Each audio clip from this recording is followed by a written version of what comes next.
Bago tayo magsimula, maaari bang tumayo ang lahat para sa ating gagawing panalangin?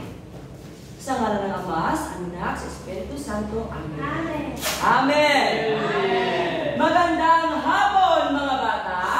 Magandang hapon po, Ginoong Richard. Magandang hapon po, mga kaklase. Mabuhay! Bago kayo umupo, siguraduhin malinis ang iyong area ng inyong mga silya. Nasa harap, sa likod, sa tuba, sa likod, sa tagiliran, at sa ilalim ay walang papel o anumang mga plastic. Sino dito ang lumiban sa ating klase? Hindi natin alam, sisiguraduhin natin yan. Nasaan si John Lloyd? Present. Nariyan. Nasaan si Rainier? Si Kyla? Present. Mahusay at halos lahat sa inyo ay narito sa ating klase. Palakpakan nyo nga ang inyong mga sarili ng limang palakpak. Magsimula! 1, 2, 3, 4, 5. Mukhang naantok pa rin ang karamihan sa inyo. Gusto nyo bang sumayaw? Sino dito ang gustong sumayaw? Itaas lamang ang kamay. Mahusay at dahil gusto nyong sumayaw. Bago tayo magsimula sa ating klase, ay meron akong inihandang video presentasyon upang ating gayahin. Tumayo ang lahat! Yay! Mahina ang lahat ay gustong sumayaw. Gayahin lamang! Tayo!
Okay, bago formal na magsimula ang ating klase, ay meron akong 4 na patakaran. Ito ang MMNN. May idea ba kayo kung ano ang 4 na patakaran? Ito po ay basahin! Makinig, matuto, ginagawa at magsaya. Mahusay. So, dapat kayo ay makinig. Hindi lang makinig, ano pang gawin? Matuto. Ano pa? Makinig at magsaya. Yun ang pinaka-importante sa lahat. Yung ating tuntunin pang-4 ang magsaya. Dahil sa mga bata, hindi lang dapat kayo natutuwa. At hindi lang dapat kayo nag-aaral ng aral. Dapat ay meron din kasayahan. Kaya mag-enjoy tayo sa lahat ng ating gagawin sa buong ating lektura. Ngayon, sino dito ang nakakaalala kung ano ang ating pinag-aralan noong nakaraang leksyon? Tungkol po, ito, ano nga tayo? Tayo po ay nasa aral panwaling panlipunan. Sino nakaalala kung ano ang ating sinalakay noong nakaraan? Kayla, tayo! Anyong tubig. Anyong tubig, napakahusay naman ni Kayla sumagot. Tama, magbigay nga ng halimbawa ng isang anyong tubig. Maki. Lawa po. Lawa. Sino ba? Ikaw. Sapa. Sapa. John Lloyd. Talon po. Mahusay lahat ng inyong tugon napakagaling. Lahat kayo ay nakikinig noong nakaraan. Kaya naman, ito po, ano naman po, meron akong nais ipagawa sa inyong lahat. Handa na ba kayo kung ano ito? Ay, hindi ko marinig. Handa na ba? Ito, meron akong ipinaskil sa inyong mga yan, na kung ano sa ang ditong bahagi ng sulok ng ating silid-aralan ng mga larawan at nais kong hanapin ninyo ito at ipaskil sa bisara. Para mas malinaw, meron akong pamantayan dito para sa paghahanap ng kanyong mga nawawalang mga litrato. Ito ang mga dapat gawin. Una, hanapin ang mga larawan nakatago na makikita sa loob ng silid-aralan. Kagaya ng sinabi ko kanina. At ipaskil sa harap ang makikita larawan, gawin ang mga ito sa loob ng 3 minuto. Nagkakaintindihan ba tayo? Opo, ang 3 minuto ay magsisimula na. Dito nyo lang ilagay. Ayun! Ayun! Ayun! Mahusay!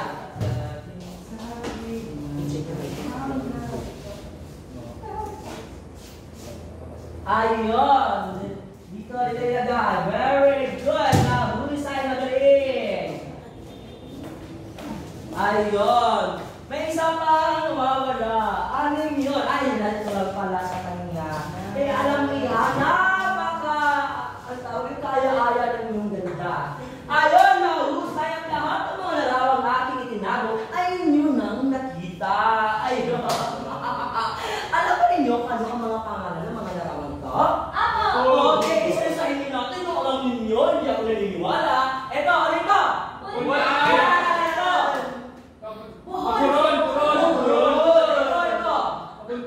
Mapataga na ito? Mapataga ba ito? Malampas ito? Ito? Ay, hindi pa. Lamba. Alam ba ninyo kung ano ang tawag sa mga ito? Ito ay? Anyong lupa nga ba? Tama. At ito ay ating tatalakayin ngayong araw. Pero bago yan, meron akong naisipahayag na mga layunin. Ito po ating layunin ngayong mga pag-aaral. Unang layunin, na itukoy ang pagkakaiba-iba ng mga anyong lupa, na ihambing ang mga katangian ng mga anyong lupa, at ang panghuli ay napapahalagahan ang mga anyong lupa sa sariling rehiyon at binigyang importansya ang mga anyong lupa sa paligid. Ay ito ba'y inyong maabot lamang o madaling maabot ang mga layunin ng ating pag-aaral? Magsalita ng oo o hindi? Ating attainable lamang po ang ating mga layunin. At ano nga ulit ang ating pamagat o ating mission ngayon?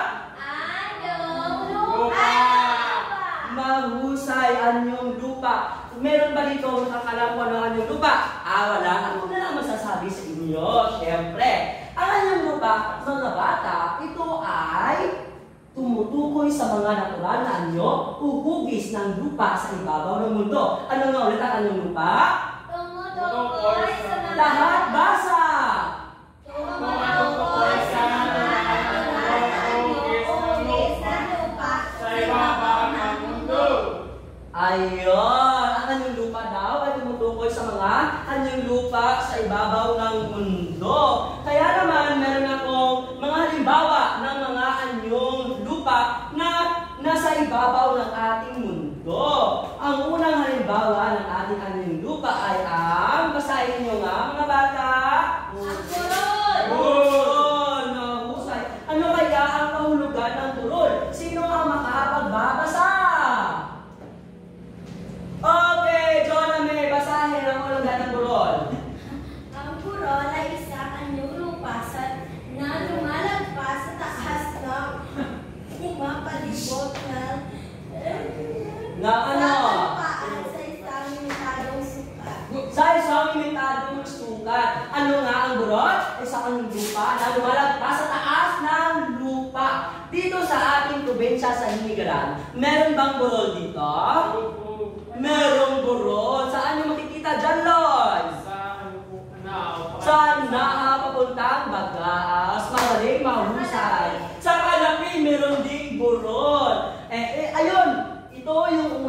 ating halimbawa ng anyong lupa. Pumunta naman tayo sa pangalawang halimbawa ng ating anyong lupa. Sino ang makapagbabasa ng ating pangalawang halimbawa ng anyong lupa? Ang saya-saya! Okay, Angeline. Ang mundo, kaya ang lupa na lumalagpas sa taas ng paligid ng mababang bahagi ng lupa sa isang limitadong lawa. Tama! Ang mundo kay anyong lupa na lumalagpas sa taas ng paligid ng mga bahagi ng lupa sa limitadong lawa. Ito ay mas mataas kisa sa ano, Angeline? Kisa sa bundol. Napakausay talaga ng aking anak na si Angeline. Kaya dumako naman tayo sa pangatlong halimbawa ng anyong ano nga ang manda natin ko pero ngayon araw? Ang ilan sa inyo. Kayo ba na ano, gusto niyo bang sumayaw ng anyong lupa? Gusto niyo ba?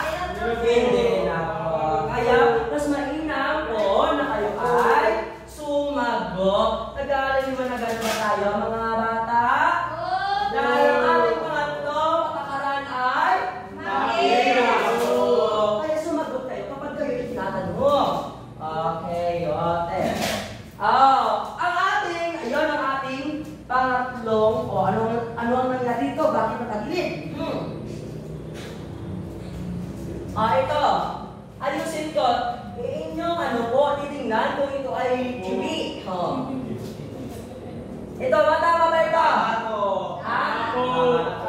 Tama na po. Ayun, nausan.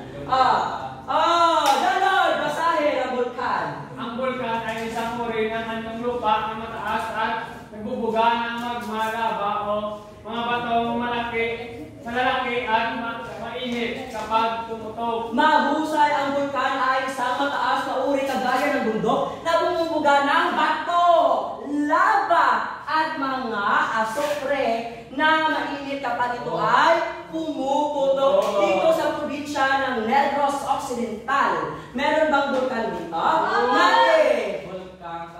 Bulkan kang laon at siya ay masigasig at nagpupursige bumuga ng mainit na mga lava. Kaya nga ito ay halos araw-araw ay nararanasan natin ang kanyang pagbuga at ito ay ramdam natin dito sa mga hilagang bahagi ng Negros Occidental. At ito ang pangatlong halimbawa ng anyong lupa. Meron na lang tayong tatlong halimbawa. Ilan na lang meron tayong halimbawa? Tatlo. Mainam makikinig talaga yung aking mga bata. Ay ito. Of course, Iha, maraming salamat sa pagtuna na ito ay baliktad. Ayun, nakakausay. Narito ka ba ang lahat? Ang saya-saya talaga ng aking mga bata, mariksi at masisiglang sumagot. Ito ba? Tagilid po. Ito. Ayan. Pasensya na, medyo may nakabuan na yung utak ko. Okay, ano yung mata ko? Okay, ito yung ating pang-apat na halimbawa ng anyong lupa. Sino magbabasa? Sige, Maki! Ang kapatagan ay mahaba, patat at malawak na anyong lupa. Tama! Ang kapatagan ay mahaba at patag. Malawak na anyong lupa. Kaya nga ito, ang kapatagan, dito tayo nag-ano? Takayo ng bahay, mahusay. Lexi. Isa pa? Nagkakalim na? Ng malay ng mga puno, mga husay. Ay, ito yung ika-apat na halimbawa. At meron tayong ika-limang halimbawa. Basahin nyo nga lahat. Talampas. Ano naman kaya ang talampas? Okay. Gisrael, maaari mo bang basahin ang kahulugan ng talampas? Kalampas na kung minsan tinatawag ding mesa ay ang kapatagas.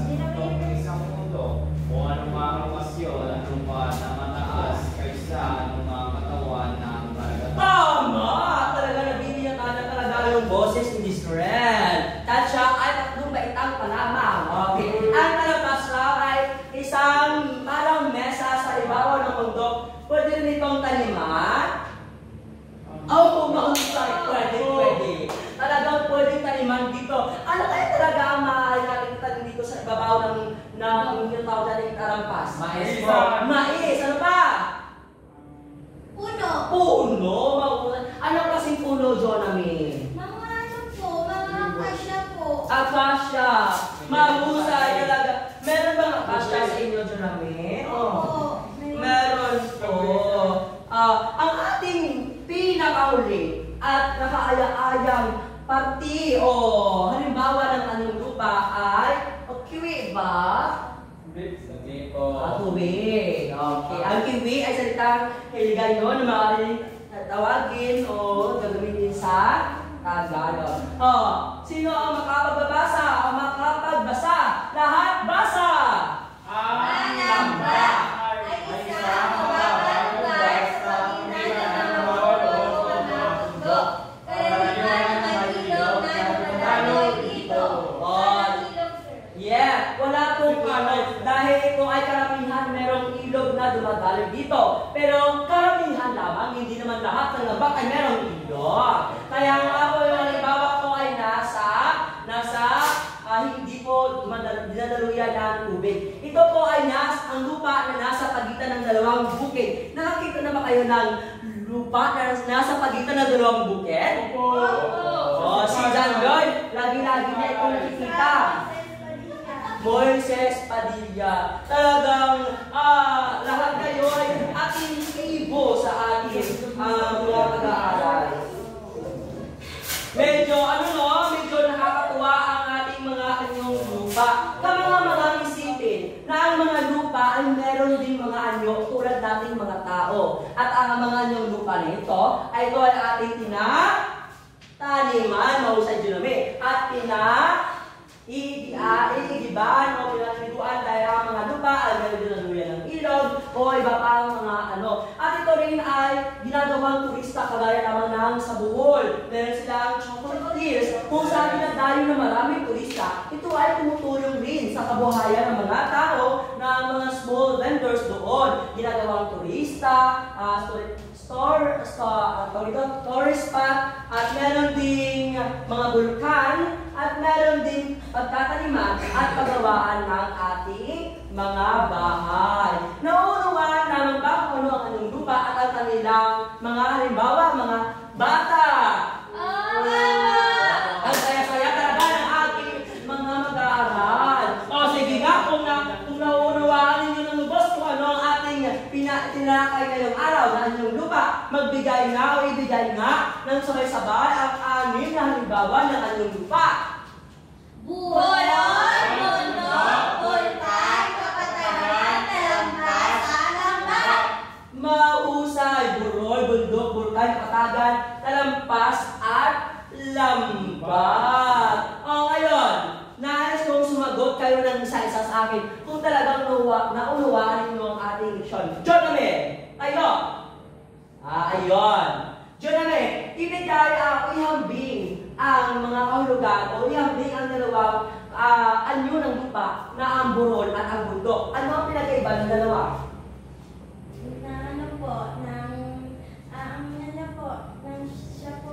Sa ang burol po. Tama, ang burol ay mas mababa at ang Pero yung bundok po ay mas mataas. Kagaya ng pasensya ko, Angelino. Okay, ako po lang. Mahusay. Janoy, tayo! Ang saya. Okay, Janoy. Ano naman ang pinagkaiba ng ating bulkan at talampas? Ito ang bulkan. Ang pinagkaiba po ng bulkan at talampas, ang bulkan po ay may lumalabas po na supre at magma at taba, habang ang talampas po ay isang patag na sa ibabaw ng bundok. Tama! Napakling! Ayos na doon na si John Lai. Panguli! Lexi, tayo. Ano ang pinagkaiba ng kapatagan at ng lambak? Ang pinagkaiba ng kapatagan sa lambak ay Opo. ang kapatagan ay mahaba, patag at malawak ang anyong lupa. Ang lambak naman po ay isang mababang lugar sa pagitan ng mga burol o mga bundok, karaniwan sa may ilog na dumadaloy dito. Tama, sadya napakalamig at napakalalim ng kanyang boses, kagaya ng nasa loob ng bulkan. Mahusay, dahil lahat ng inyong mga sagot ay tama, bigyan niyo ako ng isang magaling na palakpak. Alam niyo ba kung ano magaling na palakpak? Isa, dalawa, tatlo, magaling. Yun tama. Tayo ang lahat! Tayo! Buhay! Ayan. Magsimula na! Magaling! Mahusay, maling naman, nakakahusay. Ngayon, sadyang lubos na ninyong naunawaan kung ano ang kanyang lupa at kung ano ang kanyang mga halimbawa. Gusto niyo ba ng isang aktibidad? Ay, nakainam talaga ng aking mga estudyante. Gusto. Ang ating aktibidad ngayon, para lubos natin maunawaan ng ating mga likura ngayon, ay pinapangalanan kong iguhit mo ako ng litrato. Kung sa English, paint me a picture. Ngayon, babahagiin ko kayo sa pangalawang pangkat. Yes, ito yung unang pangkat at ito naman yung pangalawang pangkat. Kayla, pumunta ka muna dito sa harapan, Kayla, at bumilang dito sa unang pangkat. Sandali lamang po ito. Si Lexi naman at si Maki at si John Lloyd, yung pangalawang pangkat. Dito sa harap sa magkabilaang panig. Okay. Sandali lamang po ito. Sige, dito sa harap, doon.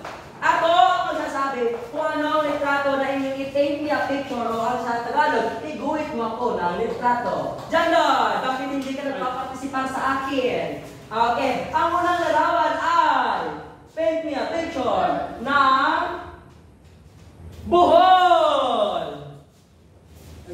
Akin na titingnan. Sa loob ng 3 segundo. 1, 2, 3. Ang unang pangkat ang nanalo!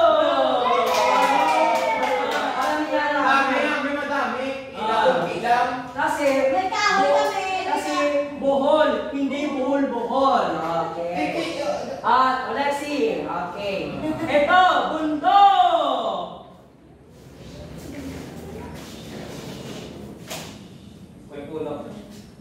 Okay, at ang nanalo ay ito. Ayun, basahin. Vulkan. May dinosaur. Okay, ang nanalo ay ito. Tama pa. Ilang beses na sa ibabaw ng bundok. Okay, ang nanalo dito. Pangapat. Takbat. Bukas. Ang nanalo ang mga lalaki. Ano po na kayo? Para kapalin nyo. Nagkagaya lang sila ng sagot. At ang nanalo ay ang mga babae dahil ang mga babae ay Ladies first. lagi ayan. Na anong tawag dito? Kayo ba ay nasiyahan sa ating ginawang pag-aaral? Nasiyahan ba? Oo ba? Bigyan nga ninyo na 5 palakpakan yung mga sarili kung kayo ay nasayahan. Ito ay ang kalagahan ng kasunod sa ating mga alingkunin at ang ating mga layunin. Kaya meron akong ang huling katanungan. Ngayong lubusan ninyong naunawaan ng mga katanungan at tulugan ng aming lupa, ano kaya ang kalagahan sa ating mga mamamayang Pilipino o dito mismo sa komunidad daw hiligaran ang mga anyo ng lupa? Ano kaya ang kalagahan ito sa mga tao? Sino makapagsasagot? Bibigyan ko ng 5 halik. Wala magsasagot. Angeline! Ano ang kalagahan ng ating mga anyong lupa? Kayo! Ito ang halagaan po ay nakakatulong po sa panganap buhay ng mga tao at pangalagaan ng mga bahay at salit na pangnegosyo po. Tama!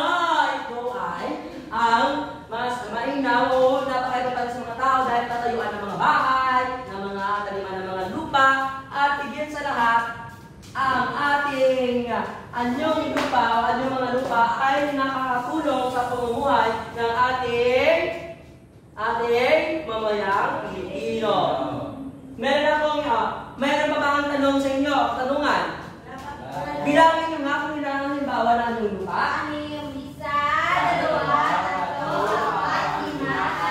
Anim. At marami pang iba yun. Pero ano yung ating ginawa dito?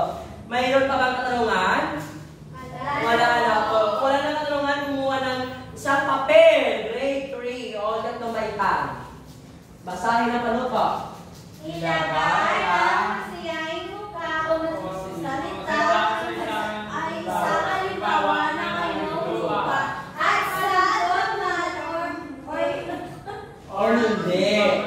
Bilang isang 5 minute, meron na papel. Sulatan nyo ng pangalan, paralan, kung saan kayo nag-aaral. Okay.